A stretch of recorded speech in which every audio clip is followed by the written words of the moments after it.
Gilberto qui a levé la tête. Gilberto encore. Gilberto pour le centre. Ah, il avait vu de l'autre côté Elder Costa, mais le pied salvateur de Laurens Atizigi a fait la différence. Heureusement qu'il est concentré, présent. Le gardien ghanéen de Laurens Atizigi a fait la différence. Heureusement qu'il est concentré, présent. Le gardien ghanéen de Laurens Atizigi a fait la différence. Heureusement qu'il est concentré, présent. Le gardien ghanéen.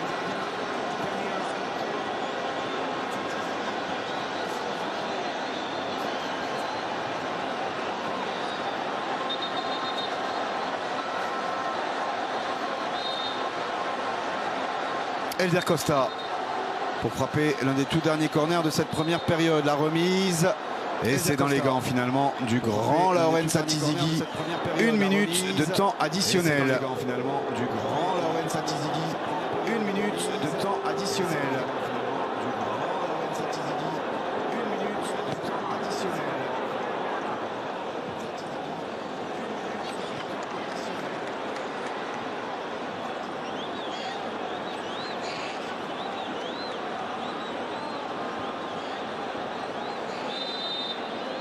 Et Mohamed Mansour qui va accorder un nouveau coup franc aux Angolais. Ouais, ils sont premiers sur le ballon. Ils sont toujours avec un tout petit temps d'avance, les Palancas Negras. Ils sont premiers sur le ballon. Ils sont toujours avec un tout petit temps d'avance, les Palancas Negras.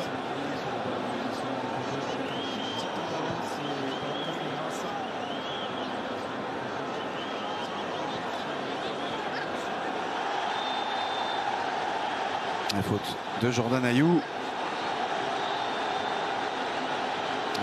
De Jordan Ayew.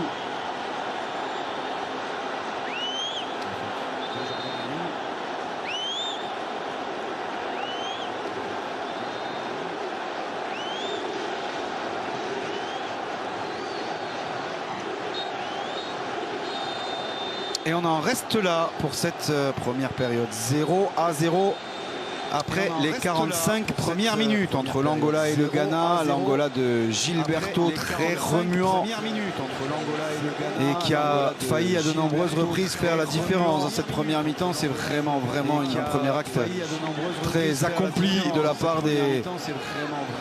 part des Angolais qui mettent les Ghanéens au supplice, hein, littéralement. Et pour l'instant, ils n'ont pas réussi à trouver la faille. Les hommes de Pedro Gonçalves au terme d'une première période soldée sur ce score de 0-0. Il va falloir effectivement, régler tout un tas de choses côté ghanéen parce qu'on n'a strictement rien montré lors de ces 45 premières minutes. Tout un tas de choses côté ghanéen parce qu'on n'a strictement rien montré lors de ces 45 premières minutes. Tout un tas de choses côté ghanéen parce qu'on n'a strictement rien montré lors de ces 45 premières minutes. On va voir le tableau de bord de cette première mi-temps avec, vous le voyez, matérialisé la domination des Angolais. 8 tentatives au but, 3 cadrés, aucune frappe cadrée lors de ces 45 premières minutes pour les Ghanéens qui ont vraiment été en difficulté. Alors la faute d'abord aux belles dispositions de cette fin d'après-midi de la part des Angolais qui vraiment sont, comme on les avait vus lors du match aller, vraiment très séduisants, sans complexe aucun.